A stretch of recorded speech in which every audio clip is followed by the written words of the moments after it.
former Lagos State governorship candidate, Rhodes-Vivour, is calling on the federal government to license firearms for citizens to defend themselves against terrorists due to the government's failure to secure the country. Former Lagos Labour Party governorship candidate Rhodes-Vivour has urged the federal government to allow Nigerians legally own firearms for self-defense against terrorists and violent criminals.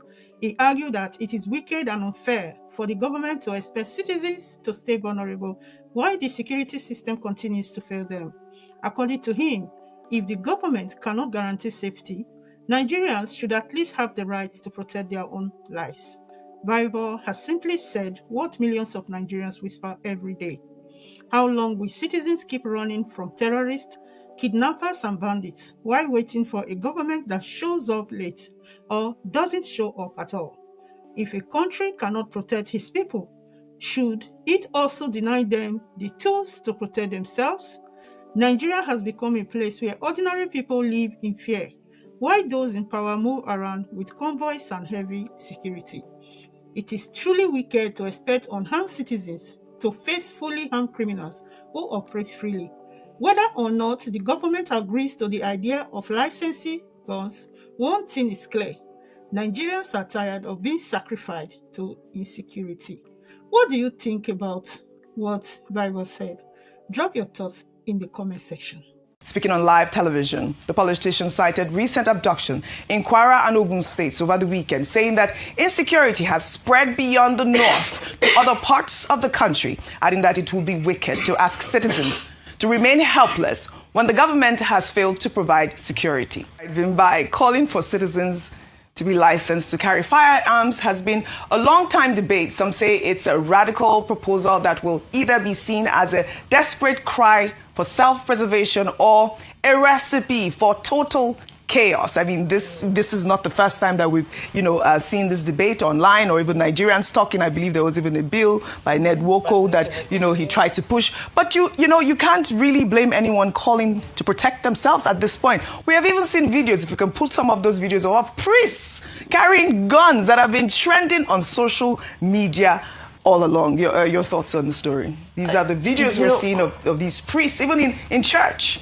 Carrying guns. We find ourselves in such a complex place, yes. OG, because what do you expect people to do in this type of climate? Is that the natural human instinct of self-preservation kicks in and people want to resort to self-help. But unfortunately, when it comes to self-help, we've seen time and time again that it generally does lead to a state of anarchy. But in this moment, we say, okay, the state is not doing its duty. So the people are saying, well, we can't just be exposed. So the state has to step in. This is what we've been calling for consistently, and we can't relent in continuing to call for that, because let's remind ourselves that one of the reasons why we are in this predicament is because it is just a brazen institutional weakness. Yes. Now, how many people actually update their driver's license regularly, and how often is it checked, and how authentic is it? If you look across the country, driver's license, right? Now, how are we now going to regulate gun licenses, and how are we going to ensure that people truly are abiding by it? How are we going to bypass the corruption? So institutions first have to be addressed. And this is, I'm just consistent about this point, that the real fundamental issues, we can't take Panadol for this kind of ailment, unfortunately. So yes, if all things are equal, I think it's fair to say people should have the right to carry firearms. But unfortunately, all things are not equal, and we don't want a situation where the same people that we are accusing of orchestrating and being perpetuators of these things, their arguments that these people are funded by powerful people. Are we sure we want those same powerful people to now have legal licenses to also access firearms? Because remember, as much as innocent citizens will have access to it, also those with a malicious intent will also have access to so many things. Are we going to do mental health checks before granting licenses? This gun licenses, it's a huge topic, it is. On its own. It's such a huge topic that I wish that everyone can... They are behaving like they are in a psychotic state. They don't have... If you give them guns freely, then you'll be opening the gate to hell. But you know that most of the gun control. What about that most of the gun violence have been perpetrated by people in America, people that have been unwell. A lot of them are not normal. The gun violence. We have many people who are unwell right now. Of Lagos and Nigeria that are not sure. Right. Didn't you say that even our political leaders should all undergo psychological tests? Because we are not yet mature for that. Please, for those who are advocating for that, it's an abdication of responsibility of the government to do what they're supposed to do. Rather than emphasize licensing guns, let's use that same energy to push for the government to do what they're supposed to do. Yes, but also the conversation about even these terrorists that have access, the proliferation of arms, firearms. This is the biggest problem that we have in Nigeria. How are these people able to have their hands on the guns and, we're not able to? Yes, absolutely. Well, we'll continue on the conversation. So you don't own a gun? You don't own a firearm? I thought you had one. I'm covered by the blood of When government continues to fail continuously, the people must take matters into their own hands. I've said this thing several times. From the destruction of institutions, destruction of the perception of the integrity of institutions, people start to lose hope in government. And you might feel that you are winning on the short term, but on the long term, people are going to have to take matters into their own hands.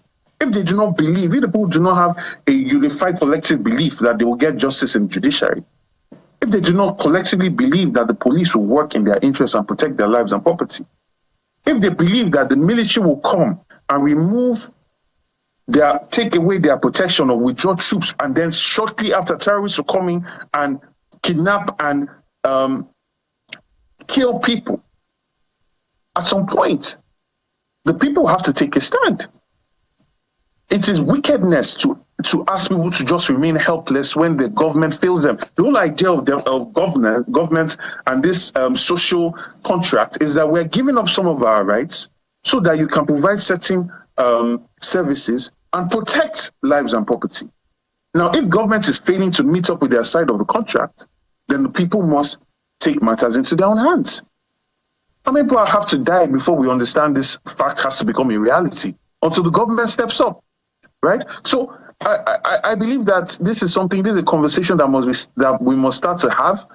And I mean, people are not going to wait for the government to start buying generators when government is not providing lights.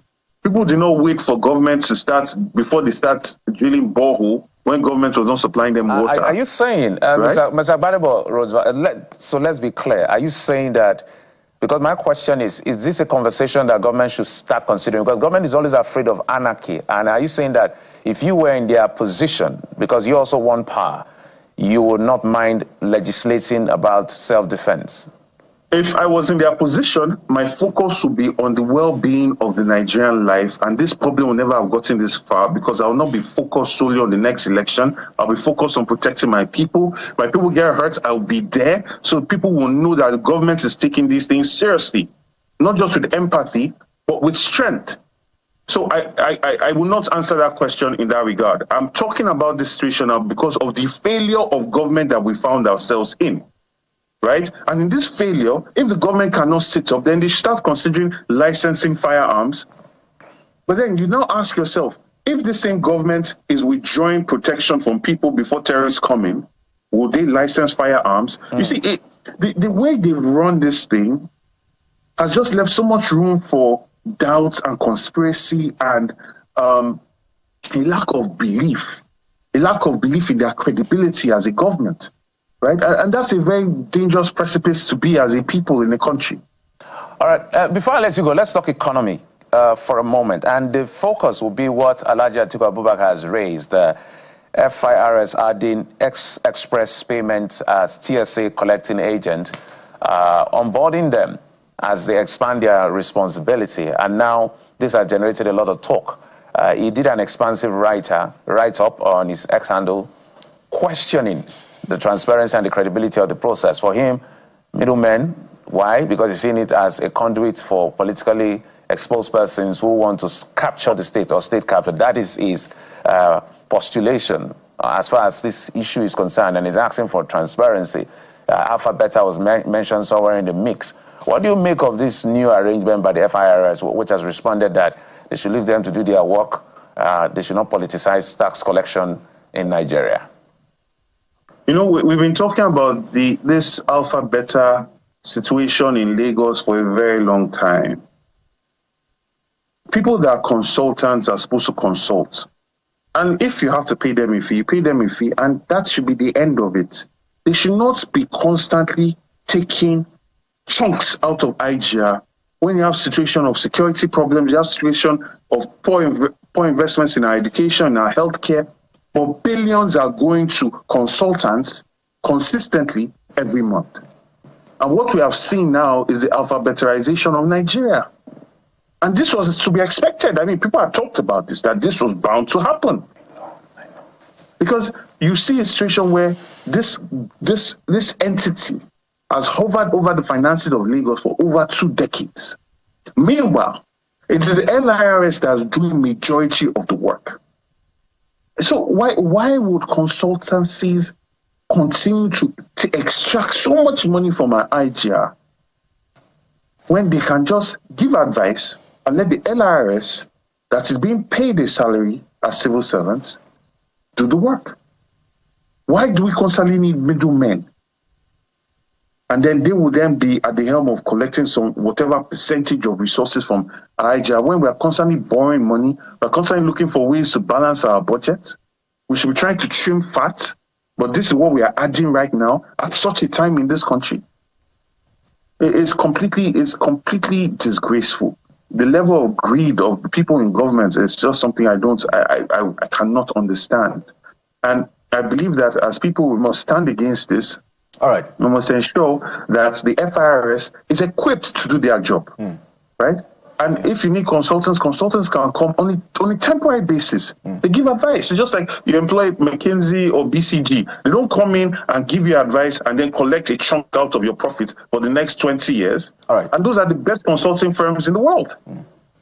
It's always interesting to listen to you politicians talk, especially on this side of where you are now, this side of the divide where you are now. And then things will perhaps get to switch gears when you perhaps belong to the other part. But we must anchor at this point with you. Thank you indeed for your time on the program. Former Labour Party governorship candidate here in Lagos State, Mr. I'll say something to that. You have to look at the antecedents of people. I've been consistent about this government, especially in Lagos. So switching gears is not something that I can associate with me.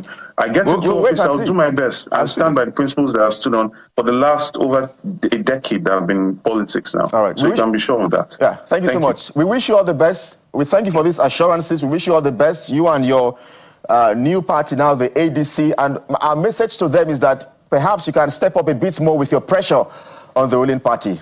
I agree with you. Thank you so much. I agree with you 100%. All right.